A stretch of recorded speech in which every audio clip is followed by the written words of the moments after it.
PCB के लिए तो एक के बाद एक इतनी मुश्किलात आती जा रही हैं, समझ नहीं आ रही कि क्या होने वाला है आगे। देखिए सबसे पहले तो अगर चैंपियंस ट्रॉफी की हम लोग बात करें, उसकी मैं आपको अपडेट दे देता हूँ। मैंने पहले भी वैसे लाइव में शायद दी थी, लेकिन मैं आपको फिर बता देता हूँ कि अभी तक कोई डिसीजन नहीं हुआ आईसीसी की तरफ से। आईसीसी जो है वो मेरा ख्याल है पलड़ा डाल रहा है पीसीबी पे और बीसीसीआई पे कि ये दोनों जो है ना आपस में बात करके मामला हल कर लें, लेकिन ये दोनों बोर्ड आपस में बात नहीं कर रहे और ना ही ये आगे करेंगे। अब मामला है सारा आईसीसी की कोर्ट में। अब आईसीसी डिसीजन नहीं ले रहा। आईसीसी कह रहा है हाइब्रिड मॉडल के लिए भी रिसेंटली चेयरमैन पीसीबी की दोबारा से स्टेटमेंट आई थी कि भाई हमने हाइब्रिड मॉडल नहीं माननी, तो बराए मेहरबानी आप हमसे हमें जो है वो हाइब्रिड मॉडल के लिए फोर्स मत करें। तो अब क्या सीन है, देखिए अब ये है कि आईसीसी का डेलीगेशन जो है ना वो नेक्स्ट वीक दोबारा आ रहा है। उन्होंने पहले आए थे वो और वो होके चले गए हुए हैं, और उसके बाद उन्होंने नहीं आना था, लेकिन अब ये डिसाइड हुआ कि जी वो दोबारा आएंगे। जिस तरह से पहले आपको याद हो जो चेयरमैन आईसीसी आया था जब 2023 में वर्ल्ड कप था, लेकिन वो तब पाकिस्तान को मनाने आया था कि जी आप इंडिया जाएं। अब वो पाकिस्तान को मनाने आएंगे कि पाकिस्तान जो है वो हाइब्रिड मॉडल खेल ले। अब पाकिस्तान नहीं मान रहा कि भाई हमने नहीं खेलनी हाइब्रिड मॉडल में चैंपियंस ट्रॉफी, तो ये सारा मसला बना हुआ है।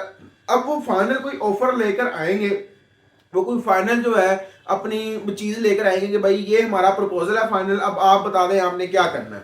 तो ये चीज होगी। और उसके अलावा अभी तक इंडिया की तरफ से बीसीसीआई की तरफ से आईसीसी को किसी किस्म का जवाब जो है वो नहीं गया कि हमारा ये रिटर्न, क्योंकि पीसीबी ने कहा था कि भाई इंडिया हमें रिटर्न लिख के देगा क्या मसला है इंडिया को, ताकि हम वो मसला हल करें। तो इंडिया ने बीसीसीआई ने कोई किसी किस्म का जवाब नहीं दिया कि हमें रिटर्न के ये हमें हमें ये मसला है या हमें ये मसला है, तो हम इस तरह नहीं आना चाहते।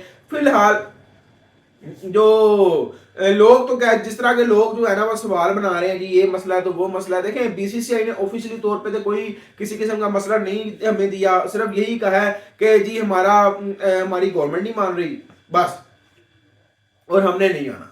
तो अब ये सीन है सारा।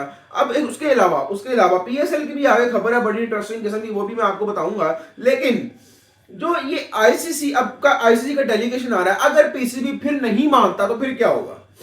पीसीबी फिर हाइब्रिड मॉडल के लिए उनका जो प्रपोजल होगा अगर उसमें हम नहीं मानते तो फिर क्या होगा। फिर ये होगा कि जी दोबारा बोर्ड मीटिंग होगी अर्जेंट बेसिस पे। उसमें ये होगा कि सारे के सारे वोटिंग करेंगे। वोटिंग होगी कि आया चैंपियंस ट्रॉफी पाकिस्तान में होनी चाहिए या फिर नहीं होनी चाहिए। फिर वोटिंग होगी, और वोटिंग अगर होगी तो भाई वो वोटिंग बीसीसीआई ही जीतेगा, क्योंकि आपको पता है बीसीसीआई का रोब दबदबा पैसा हर चीज जो है वो सारे बोर्ड्स पर बहुत ज्यादा हावी है। और आईपीएल सारे जो प्लेयर्स हैं दुनिया के उनको क्या क्या देता फिरता है, आपको तो यही पता है। तो अब अगर वोटिंग होती है तो पलड़ा जो है वो बीसीसीआई के हक में ही फैसला जाएगा।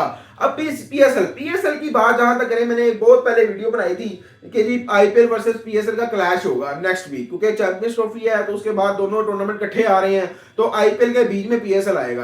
क्योंकि पहले फिर भी चलो पीएसएल की जरा ब्रॉडकास्टिंग जो थी वो जरा अच्छी हो जाती थी, क्योंकि व्यूज आ जाते थे और टीआरपी वगैरह बढ़ती थी, क्योंकि आईपीएल नहीं हो रहा होता था। लेकिन अब ये सीन है कि आईपीएल की वजह से जो हमें टीआरपी या फिर ब्रॉडकास्टर खुश थे कि जनाब चले हमें व्यूज मिलेंगे, तो अब ये सीन है कि आईपीएल की वजह से वो भी नहीं मिल सकते, क्योंकि सारा हाल पूरी दुनिया तो आईपीएल की तरफ देख रही होगी, आईपीएल को देख रही होगी, तो पीएसएल को कौन देखेगा। और उसके अलावा जो मसला हुआ था कि जी पीएसएल इन्होंने कहा था कि जी हमारे बड़े बड़े प्लेयर्स हमारे पास नहीं आते, तो पीसीबी ने सारे के सारे जो 6 टीम के मालिक हैं उनको कहा था कि जी आप लोगों को हम परमिशन देते हैं, आप अपने पैसों से आप कोई भी बड़ा बड़ा प्लेयर जो भी आप चाहे वो उठा के पीएसएल में ला सकते हैं, आपकी मर्जी है, आपने जिसको लेके आना आप लेके आए। लेकिन वो भी वो प्लेयर वो हैं जो अब बेचारे जिनको आईपीएल में मौका नहीं मिलता, या फिर जो रिटायर हो गए हैं जिनको आईपीएल नहीं उठाता, फिर उनको ये जाके जो है वो कांटेक्ट करेंगे। क्योंकि भाई देखें जो आईपीएल खेलेगा ऑब्वियसली वो तो आईपीएल नहीं ना छोड़ने वाला, चाहे जितना मर्जी आप पैसा उनको ऑफर कर दें। तो ये सीन है।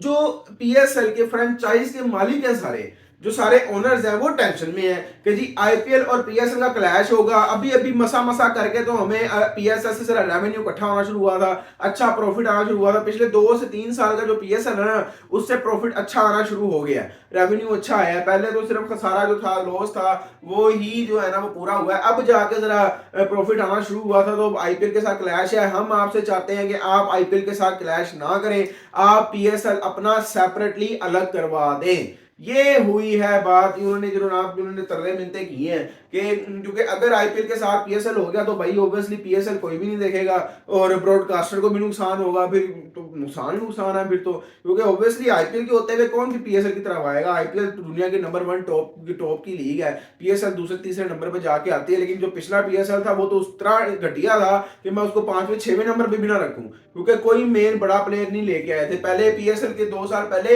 हमारे पीएसएल में बड़े बड़े प्लेयर्स आते थे जो कि अब आईपीएल भी खेल रहे होते हैं, लेकिन पिछले साल हमारे पास कोई इतना बड़ा प्लेयर नहीं आया था, तो ये भी बड़ी चीज है।